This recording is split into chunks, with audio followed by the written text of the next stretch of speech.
بہت شاندار کتاب ہے. میرا خیال تھا کہ مسلمان عورتیں ہیں نا وہ بہت مظلوم ہیں، لیکن جب میں نے اسلام کا مطالعہ شروع کیا تو مجھے احساس ہوا کہ اصل میں معاشرہ ہی عورتوں پر ظلم کر رہا ہے. اسلام تو بہت ایڈوانسڈ مذہب ہے، در حقیقت یہ اتنا زیادہ ایڈوانسڈ ہے کہ شاید ہم ہی بطور معاشرہ ابھی تک اس تک پہنچ ہی نہیں سکے، اور انشاءاللہ یہ ایک بار پھر سے ابھرے گا، کیونکہ اس وقت جنسی شناخت اور خواہشات کے حوالے سے ہمیں جن بھی مسائل کا سامنا ہے، میرے خیال میں تو اسلام کے پاس ہی ان سب کا جواب ہے. اور شاید وہ وقت بھی آ چکا ہے کہ اب ہم اس میں دلچسپی لیں، کیونکہ اسلام عورتوں کو کئی طرح سے آزادی دیتا ہے، در حقیقت وہ عورتوں کو اس مقام پر رکھتا ہے. تو اگر معاشرہ یہ بات سمجھ لینا تو وہ میری طرح مان لے گا کہ سبحان اللہ، اسلام تو عورتوں کو بہت سے حقوق دیتا ہے، وہ حقوق جو اس ملک میں اور مسلمان ملکوں میں ہمارے پاس پہلے کبھی تھے ہی نہیں. پیغمبر محمد صلی اللہ علیہ وسلم نے ہمیں سکھایا کہ عورتوں کو عزت کیسے دی جائے. مثلا میں کہوں گی کہ ہمیں مہر کا دیا جانا اس کی ایک مثال ہے. پہلے تو عورت اپنی رقم مرد کو دیا کرتی تھی نا، اور اب مرد عورت کو مہر دیتا ہے. سبحان اللہ، یہ ان لوگوں کے لیے بہت بڑی بات تھی جو بیٹی کی پیدائش پر اپسٹ ہو جایا کرتے تھے اور اتنے زیادہ کہ وہ اسے قتل ہی کر دیتے تھے. پیغمبر محمد صلی اللہ علیہ وسلم کا فرمان ہے، مفہوم کچھ اس طرح سے کہ اگر تم بیٹیوں کی پرورش کرو گے تو تمہیں جنت ملے گی، تم میرے ساتھ جنت میں اس طرح ہوگے. سبحان اللہ.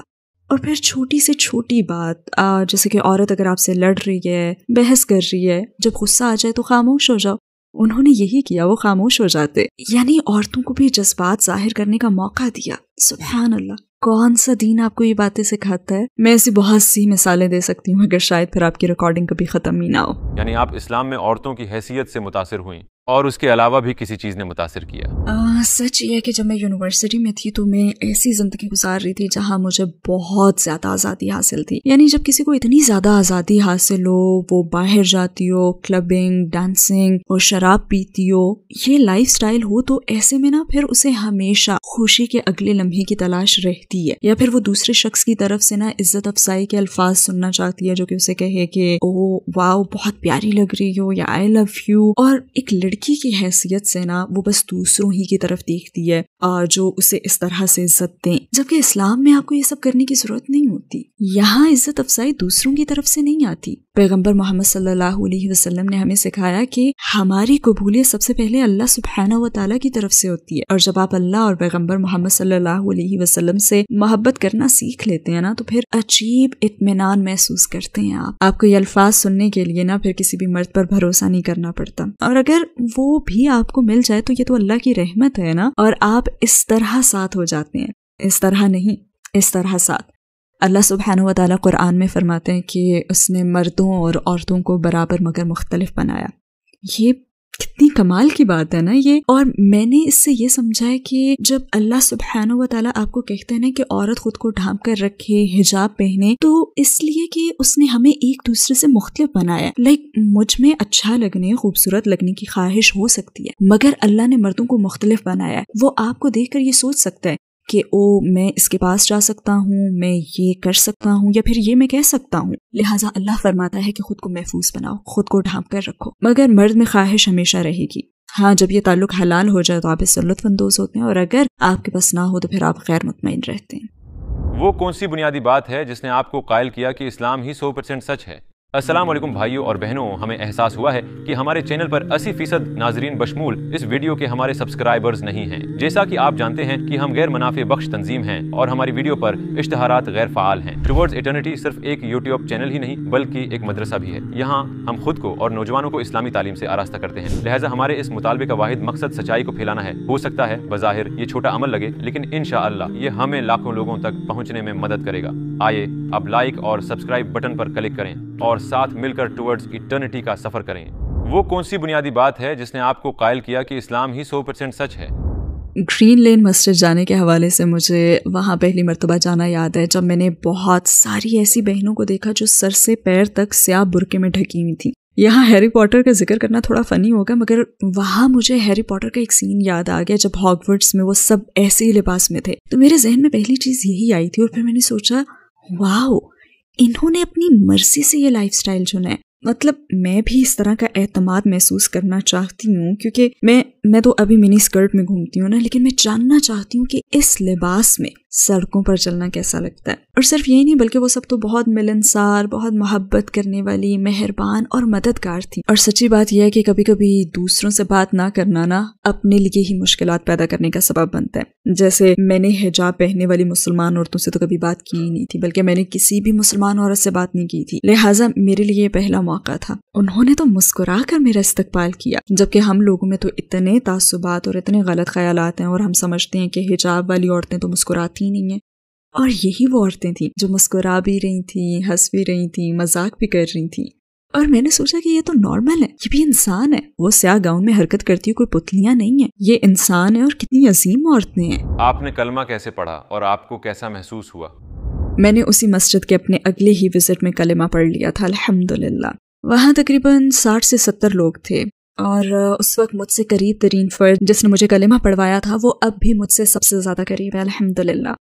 لہٰذا کلمہ پڑھنے کا تو تجربہ بہت شاندار تھا. ویسے مجھے خوف بھی محسوس ہوا تھا لیکن اچھا احساس تھا، بہت ہی اچھا احساس. مجھے کلمہ پڑھنا، غسل کرنا سب یاد ہے اور مجھے بالکل ایسا محسوس ہوا جیسے میرا نیا جنم ہوا ہے. اور یہ نئی شروعات ہی تھی کیونکہ میں جانتی ہوں کہ اللہ سبحانہ و تعالیٰ سب گناہ دھو دیتا ہے مگر جو نیکیاں ہوتی ہیں ان کا ثواب باقی رہتا ہے. تو یہ ایک بہت ہی اچھا احساس تھا اور میں ایک مسلمان عورت کی شناخت اپنانے کے لیے تیار تھی. ہاں، اس کے بعد میں نے پڑھنا اور پھر بہت زیادہ پڑھنا شروع کر دیا. آپ کے قبول اسلام پر آپ کی فیملی اور ارد گرد کے لوگوں کا کیا ری ایکشن تھا؟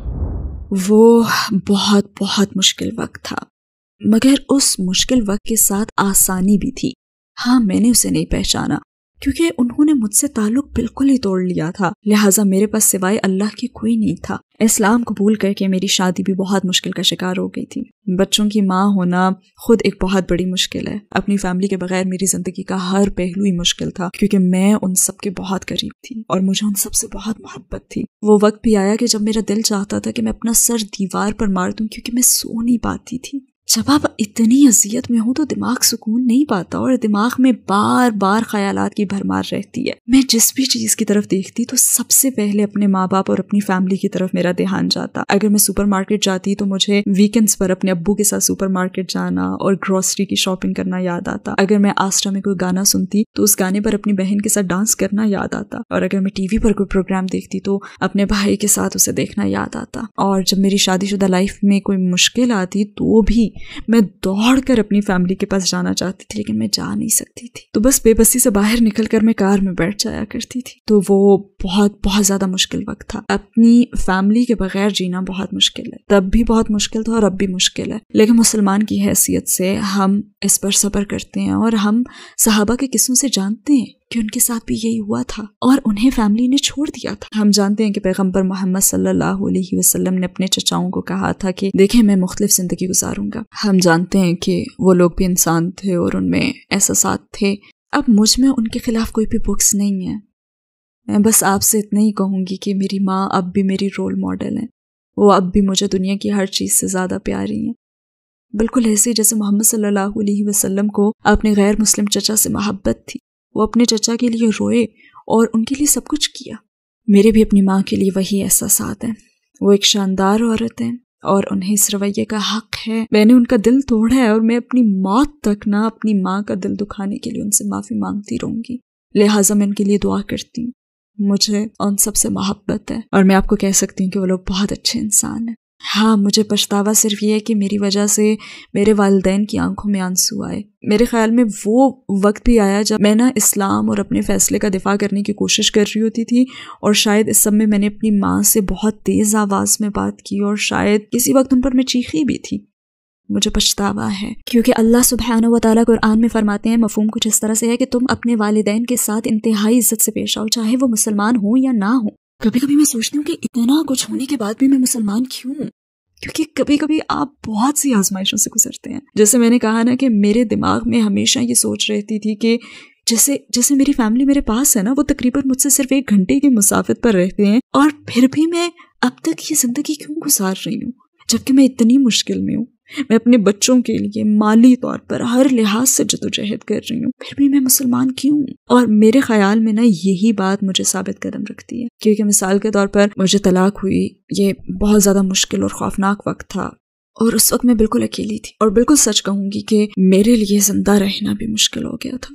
مجھے نہیں معلوم تھا کہ میں زندہ رہنا چاہتی بھی ہوں یا نہیں. بہت سارے مسائل تھے جن سے اس وقت میں اکیلے لڑ رہی تھی. اور اس وقت میں اپنی آنٹی سے ملنے گئی تھی. ویسے میں ارادہ کر کے نہیں گئی تھی, بس ایک اتفاق ہی تھا یہ. میں ان کی دہلیز پر کھڑی تھی اور 10 سال میں پہلی مرتبہ میرے خاندان کے کسی فرد نے مجھ سے محبت کا سلوک کیا تھا. وہ کمال کی عورت ہے. انہوں نے میرے لیے چائے بنائی. وہ میرے پاس بیٹھی اور کہنے لگی, تم ٹھیک ہو؟ بالکل ایسے ہی کہا تھا, تم ٹھیک ہو؟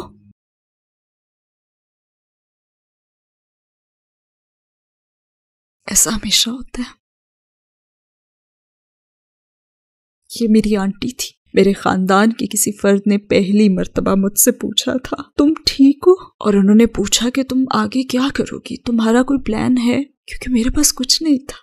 میرے پاس بس میرے 3 بچے تھے. اور خدا کی قسم میں اپنا گھر نہیں چھوڑنا چاہتی تھی. میں وہاں بیٹھی اور میں نے سوچا, او خدا, کیا ہو جاتا اگر میں اپنا اسلام چھپا کر رکھتی, اپنے اسلام کو اپنے دل میں ہی رکھتی. لیکن اگر میں گھر واپس آ جاؤں تو, کیونکہ وہ مجھ سے محبت کرتی ہیں اور میں ان کے ساتھ رہنا چاہتی ہوں.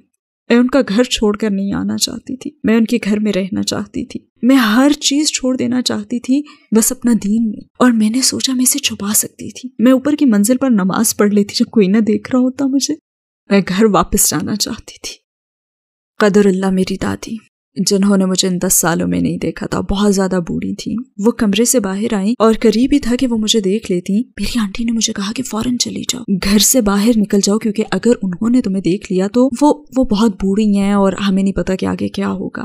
بس انہوں نے مجھے گھر سے پچھلے دروازے سے بس نکل بھاگنے کو کہا اور مجھے گھر سے نکلنا پڑا. کوئی گڈ بائی نہیں, کوئی الوداعی بات نہیں, اور میں جلدی سے گھر سے نکل گئی اور اپنی کار میں بیٹھی. اور میرا پہلا ری ایکشن یہ تھا کہ کسی کو فون کروں, کیونکہ اب بس میں گھر پر رکنا چاہتی ہوں. میں اپنی فیملی میں واپس جانا چاہتی ہوں. میرے پاس کچھ نہیں ہے, میرے پاس کوئی نہیں ہے. اور پہلا کام جو میں نے کیا وہ یہ تھا کہ میں نے اپنی انتہائی نیک سیرت دوست کو فون کیا, مگر اس نے فون نہیں اٹھایا. میں چاہتی تھی کہ وہ مجھے دلاسا دے کہ نہیں پیاری دوست, سب ٹھیک ہے, اٹس اوکے. پھر میں نے دوسری دوست کو فون کیا کیونکہ اس کی رات خوبصورت اور میرا قرآن سننے کا دل چاہ رہا تھا, لیکن اس نے بھی فون نہیں اٹھایا. اور پھر میں نے سوچا کہ میں کب تک یہ کرتی رہوں گی, میں کب تک اپنی مدد کے لیے بس دوسروں پر بھروسہ کروں گی, جبکہ اللہ تو خود کہتا ہے, آؤ میری طرف, میرے پاس آؤ, تم مجھے یاد کرو, میں تمہیں یاد کروں گا. آپ کا تو اپنے اللہ سے رابطہ ڈائریکٹ ہے. اور پھر میں کار میں بیٹھ گئی اور میں نے آیت الکرسی پڑھی. میں نے 3 کل پڑھے اور میں نے اللہ سے التجا کی میرا دین قائم رکھنا. میں اس وقت اللہ سبحانہ و تعالیٰ کے سامنے گڑ گڑائی, میرا دین قائم رکھنا, بس میرا دین قائم رکھنا. میں اس کے لیے سب کچھ سہنے کے لیے تیار ہوں, بس مجھے مسلمان کی موت دینا. میں نے یہ دعا کی. اور میرے خیال میں یہ ایک اور اہم ترین لمحہ میری زندگی میں آیا تھا جب میں نے جانا کہ ہاں میں مسلمان ہوں. کیونکہ شیطان آپ کے پاس بہت مرتبہ آئے گا اور اسلام کے بارے میں آپ کے دل میں وسوسے پیدا کرے گا. کیا میں مسلمان ہوں؟ میں کس کے لیے مسلمان ہوں؟ میں کیوں مسلمان ہوں؟ مجھے اسلام کے متعلق کون سی بات آخر پسند ہے؟ شیطان آپ کے پاس اس وقت آئے گا جب آپ بہت کمزور اور بے بس ہوں گے. شیطان آپ کے پاس آتا ہے. لہٰذا دین سیکھنے کے وہ تمام 9-10 سال اس وقت ڈھال بن کر میرے سامنے آ گئے تھے. لہٰذا میں بچوں سے بھی بس یہی بات کہتی ہوں کہ کیونکہ وہ بھی نہ سمجھ ہے نا, وہ اسلام کی روحانیت کو محسوس ہی نہیں کر سکتے, وہ بھی بہت چھوٹے ہیں اور ان کی نظر میں زندگی بہت بڑی ہے. میں انہیں کہتی ہوں کہ علم سیکھتے رہو, کیونکہ آپ نہیں جانتے کہ جس لمحے آپ مشکل میں گھرتے ہو تو جو کچھ آپ نے سیکھا ہوتا ہے نا, چاہے سیکھنے کا مقصد جانے بغیر ہی سیکھا ہو, وہ آپ کی مدد کے لیے آتا ہے اور مشکل وقت میں آپ اور آپ کی زندگی کو بچاتا ہے. تو جب آپ کی امی کہیں نا کہ مدرسے جاؤ, جب آپ کی امی آپ سے کہیں چلو اپنی اسلامک اسٹڈیز کا سبق لینے جاؤ, تو جایا کرو. نو مسلموں کو بھی میں یہی کہوں گی کہ علم سیکھتے رہیں. آپ بس اس لیے مسلمان نہیں ہیں کہ میں اللہ پر ایمان رکھتا ہوں, نہیں, جائیں اور علم سیکھیں, دین پڑھیں, محنت سے سیکھیں اور اسے روزانہ پڑھتے رہیں, چاہے تھوڑا ہی سے. کیونکہ جب آپ پر کوئی مشکل آئے گی تو شیطان آپ کے پاس آئے گا اور آپ کا ایمان چھیننے کی کوشش کرے گا. اس وقت اچانک نا آپ کی تمام سیکھی ہوئی جو چیزیں ہوتی ہیں نا, وہ آپ کے ذہن میں آ جائیں گی اور آپ کو پھر بچا بھی لیں گی, جیسے مجھے اس دن بچا لیا. میں آپ کے سامنے اور مثالیں بھی دے سکتی ہوں, اور واقعی کیمرے کے سامنے میں آپ سے کہوں گی کہ ایسے دن بھی آئے جب میں خود کو اذیت دینا چاہتی تھی. مثلا مجھے یاد ہے کہ میں باتھ روم میں اپنا چہرہ دیکھ رہی تھی اور مجھے اس سے اس قدر نفرت محسوس ہوئی کہ میں اپنا چہرہ نوچ لینا چاہتی تھی. اور بدترین چیز یہ کہ ایسی کیفیت باتھ روم میں ہوئی تھی جہاں پہ آپ اعوذ باللہ من الشیطان الرجیم بھی نہیں پڑھ سکتے. جب آپ بے بس ہونا تو اس وقت کبھی بھی باتھ روم نہ جائیں. خیر بہرحال پھر میرے ذہن میں نا ایک آواز گونجی کہ کھڑکی سے باہر دیکھو. میں نے کھڑکی سے باہر دیکھا تو آسمان نظر آیا. میں بس تیزی سے سیڑھیاں اتری اور اپنے دروازے کھول کر میں گارڈن میں چلی گئی. میں نے آسمان کی طرف دیکھا, اوپر آسمانوں میں دیکھا, کیونکہ مجھے قرآن کی آیت یاد ہے, شاید یہ قرآن میں ہے یا شاید حدیث ہے. اللہ سبحانہ و تعالیٰ فرماتے ہیں, اس کا مفہوم کچھ یوں ہے کہ ایمان والوں کو چاہیے کہ وہ آسمان کو دیکھیں جو ان کے لیے ایک نشانی ہے. اور بس میں اپنے گھٹنوں پر بیٹھ گئی اور اللہ سے التجا کی, یا اللہ مجھے دین پر قائم رکھنا. اسی میں آزادی ہے, اسی میں اطمینان ہے, جس میں ہمیں کسی بھی انسان پر بھروسہ کرنا ہی نہیں پڑتا. آپ کو کسی اور انسان کی ضرورت نہیں رہتی, آپ کو اپنی زندگی میں اللہ سبحانہ و تعالیٰ کی ضرورت ہوتی ہے. اور بس میں نے یہی کیا, لہٰذا میں نے خود کو اذیت نہیں دی کیونکہ میرے پاس اللہ ہے. تو آپ کی 14 سالہ مسلمان زندگی کے لمحات میں وہ کون سا لمحہ تھا جب آپ کو اپنی فیملی کی سب سے زیادہ ضرورت محسوس ہوئی مگر وہ لوگ آپ کے پاس نہیں تھے؟ جب شادی میں مشکلات پیش آئی تھی تب مجھے اپنے والد کی ضرورت تھی. مجھے یہ تحفظ چاہیے تھا, مجھے ان کے تحفظ کی ضرورت تھی. ہر عورت کو کم سے کم ایک بھائی کی ضرورت ہوتی ہے, جیسے مجھے اس وقت اپنے بھائی کی ضرورت تھی. تب مجھے ان لوگوں کی سب سے زیادہ کمی محسوس ہوئی تھی, اور اپنی زندگی کے ہر موقع پر ایک محرم کے تحفظ اور سیکیورٹی کی کمی. ہم یہ باتیں سنتے ہیں نا کہ اے عورتوں ہمیں مردوں کی ضرورت ہی نہیں ہے. کم آن, آپ کو یقیناً ضرورت ہے. جب آپ کی زندگی سے مرد نکل جاتے ہیں نا تب آپ کو احساس ہوتا ہے کہ ہاں مجھے اپنی زندگی میں مرد کی ضرورت ہے. اور پھر میری امی, میں نے انہیں اس وقت بہت مس کیا تھا جب میرے بچے ہونے والے تھے. جب میں نے جاب شروع کی تو انہیں اس وقت بھی میں نے بہت مس کیا تھا, کیونکہ جو میری امی ہیں وہ ایک بہت ہی مضبوط عورت ہیں. میں ان سے سیکھنا چاہتی تھی, مگر ہاں الحمدللہ میرے پاس بہت سی خوبصورت یادیں ہیں اور میں نے اپنی امی کے ساتھ بہت سا وقت گزارا ہے اور انہیں ایسی مضبوط عورت بنتے ہوئے دیکھا ہے میں نے اپنے سامنے. تو الحمدللہ میرے پاس اب بھی ان کی جو سکھائی ہوئی باتیں ہیں وہ موجود ہیں. میں اب بھی اپنے والدین کی باتوں پر بہت زیادہ عمل کرتی ہوں, کیونکہ وہ اسلام کے خلاف نہیں ہے تو پھر کیوں نہ کروں. اور میرے خیال میں ہر نو مسلم کے لیے نا یہ اعتراف کرنا ضروری ہے کہ آپ اپنی فیملی سے محبت کر سکتے ہیں. پیغمبر محمد صلی اللہ علیہ وسلم نے اپنے چچا سے محبت کی تھی, اور میں بھی اپنے والدین سے کہوں گی کہ مجھے آپ سے محبت ہے, میں آپ کی عزت کرتی ہوں, میں اب بھی آپ کا حصہ ہوں, مجھ میں آپ ہی کا خون دوڑ رہا ہے.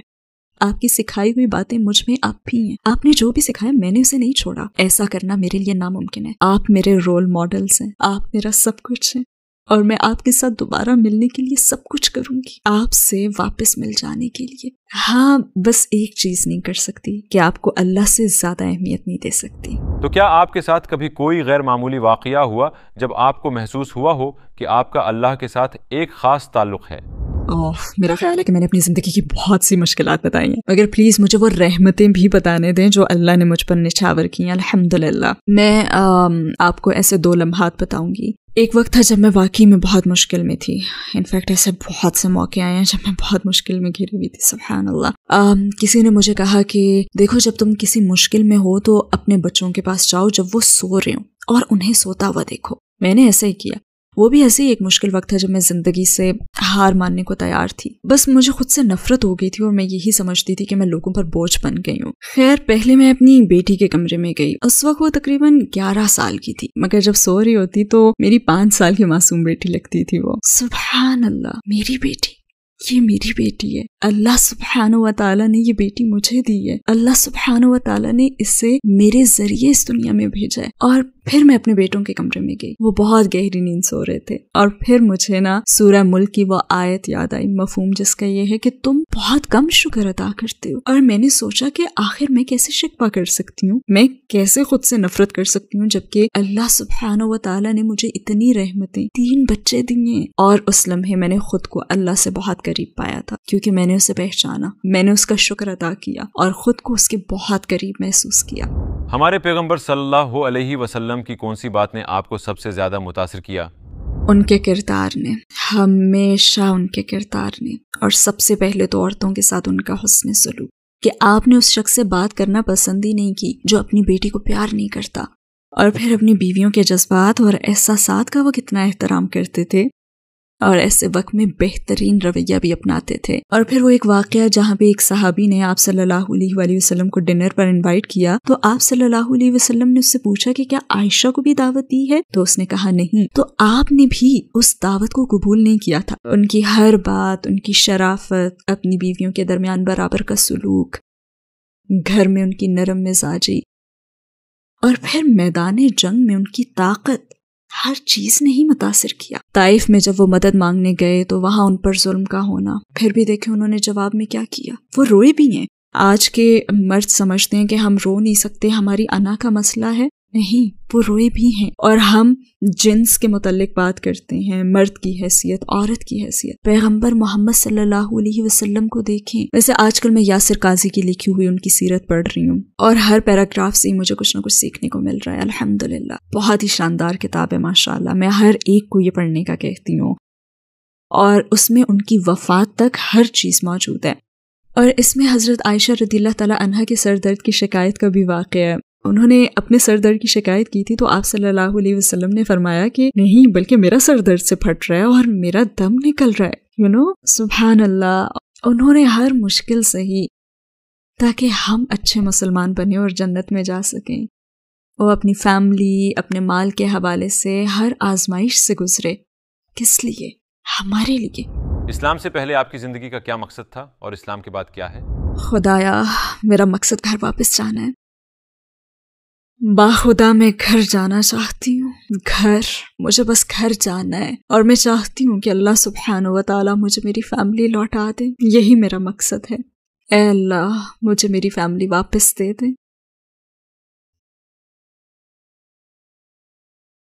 یہ تھوڑی سی زندگی ہے، میں ہر وقت خود کو یہی سمجھاتی ہوں کہ یہ دنیا کی زندگی تو بس ذرا سی زندگی ہے، ہم یہاں ہمیشہ کے لیے نہیں ہیں، میں بس گھر جانا چاہتی ہوں۔ آخر میں آپ ان لوگوں کو کیا کہیں گی جو آپ کو دیکھ رہے ہیں، جن کے دل اسلام کے قریب آ رہے ہیں مگر اپنے رشتہ داروں اور قریبی لوگوں کے رد عمل سے خوفزدہ ہیں؟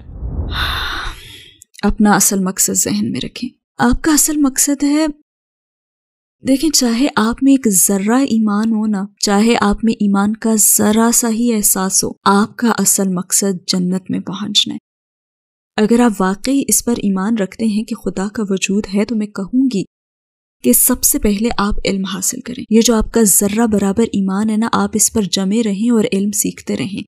شیطان کو اپنے پاس نہ آنے دیں کہ کہیں وہ اتنا سا ایمان بھی نہ لے جائے، کیونکہ شروع میں وہ اس کی سخت کوشش کرے گا۔ شیطان آپ کے پاس بھرپور انداز میں آئے گا اور آپ کو دوبارہ کافر بنانے کی کوشش کرے گا۔ اس لیے سیکھیں، خود کو علم دیں، اپنے مقاصد طے کریں، اپنے ذہن میں اپنا ٹارگٹ رکھیں۔ اور میں آپ کو بتاؤں کہ میرے ذہن میں یہ خیالات آتے تھے، میرے دماغ میں یہ باتیں چلتی تھی، ایک منفی آواز تھی اور پھر ایک اچھی آواز ابھرتی تھی۔ کبھی کبھی آپ کو یہ کرنا پڑتا ہے، آپ کو یہ بلند آواز سے کہنا پڑتا ہے، اے اللہ، مجھے تیری ضرورت ہے، مجھے صراط مستقیم پر چلا۔ اگر میں ان سوالات کے بارے میں سوچوں کہ مجھے اپنی فیملی کے ریاکشن کے باعث ایسا کرنا چاہیے یا نہیں، تو آپ یہ سوچ لیا کریں کہ آپ اکیلے دنیا سے جائیں گے۔ جب آپ کو قیامت میں کھڑا کیا جائے گا تو آپ کی فیملی آپ کی مدد نہیں کرے گی، اگر آپ ابھی قیامت کے دن پر ایمان لانے کے درجے پر نہیں پہنچے، کیونکہ کچھ لوگ ابھی سیکھ رہے ہیں نا، تو یہ سوچ لیا کریں کہ اس دنیا میں مجھے اپنی فیملی سے کیا فائدہ مل رہا ہے اور مجھے روحانیت سے، خدا پر ایمان لانے سے کیا فائدہ مل رہا ہے۔ تو اس مرحلے پر میں یہی کہوں گی کہ سب سے اہم چیز ہے علم سیکھنا۔ بس علم حاصل کرتے رہیں، کیونکہ یہ آپ کو منزل تک پہنچا دے گا۔ اور اپنے دل میں سچی تڑپ رکھیں کہ آپ وہاں تک پہنچنا چاہتے ہیں۔ اللہ تعالیٰ فرماتے ہیں، مفہوم یہ ہے کہ میری طرف قدم بڑھاؤ، رکے نہ رہو۔ تو ایسے کہا جا سکتا ہے کہ دین میں ہمیں اللہ کی طرف بڑھنے کی ترغیب دی گئی ہے۔ اگر آپ مسلمان ہونے کا سوچ رہے ہیں تو ایک اور قدم آگے بڑھائیں، اللہ آپ کی طرف دوڑ کر آئے گا۔ تو دوستو، یہ ویڈیو یہیں ختم ہوتا ہے۔ کیسا لگا آپ لوگوں کو کمنٹ میں ضرور بتائیے گا، اور ان کی ٹیچنگز ہمیشہ ساتھ رہیں گی۔ ہانیہ ایڈم نے ہمیں ایک بیوٹیفل میسج دیا ہے، خاص کر ان لوگوں کے لیے جو اسلام کو نیا اپنا رہے ہیں۔ انہوں نے کہا کہ نالج حاصل کرو، اللہ پر یقین رکھو اور کبھی ہار مت مانو، بھلے ہی آپ کی فیملی آپ کے خلاف ہو۔ ان کی یہ بات میرے دل کو چھو گئی۔ اور ایک بات، ہمارا الٹیمیٹ گول جنت ہے اور وہیں ہم اپنی فیملی سے ملیں گے۔ آئی ہوپ یہ ویڈیو آپ کو بھی موٹیویٹ کرے گی۔ آپ کو اس ویڈیو میں کیا سب سے اچھا لگا کمنٹ سیکشن میں ضرور بتائیے گا۔ ملتی ہوں نیکسٹ ویڈیو میں۔ اللہ حافظ۔